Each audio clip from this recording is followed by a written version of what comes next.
ఈ tiles design లో borders అనేవి వేశారు కదండి. ఈ బార్డర్స్ లో వేసిన గోల్డ్ లైన్ స్ట్రిప్స్ అనేవి ఎలా ఇన్స్టాల్ చేశారనేది ఇప్పుడు తెలుసుకుందాం. గోల్డ్ లైన్ స్ట్రిప్స్ అయితే ఇవేనండి, సన్నగా పుల్లల్లా కనిపిస్తున్నాయి కదా. వీటిపైన గోల్డ్ కోటింగ్ అనేది ఉంటుంది. గోల్డ్ అంటే ఒరిజినల్ గోల్డ్ కాదులేండి, మామూలు కలర్ అనేది గోల్డ్ కలర్ కనిపిస్తూ ఉంటుంది. మంచి ఫినిషింగ్ అనేది ఉంటుంది. జస్ట్ దీనికి బ్యాక్ సైడ్ టైలే ఉంటుంది అనమాట.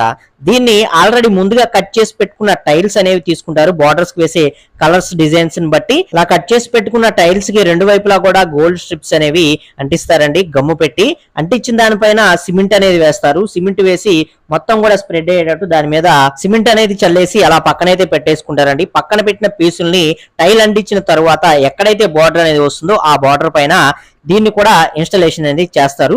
ఫైనల్ గా మనకి అవుట్పుట్ అనేది ఇప్పుడు మీరు చూస్తున్న విధంగా కనిపించడం అయితే జరుగుతుంది అనమాట. ఇదేనండి టైల్స్ లో బార్డర్స్ లో గోల్డ్ లైన్ స్ట్రిప్స్ అనేవి ఈ విధంగా మనకి ఇన్స్టాలేషన్ అనేది చేయడం జరుగుతుంది. టైల్స్ అనేవి ఒక రూమ్ కి వేసుకుంటే ఎంత బడ్జెట్ అవుతుంది అనేది నేను వీడియో చేశాను.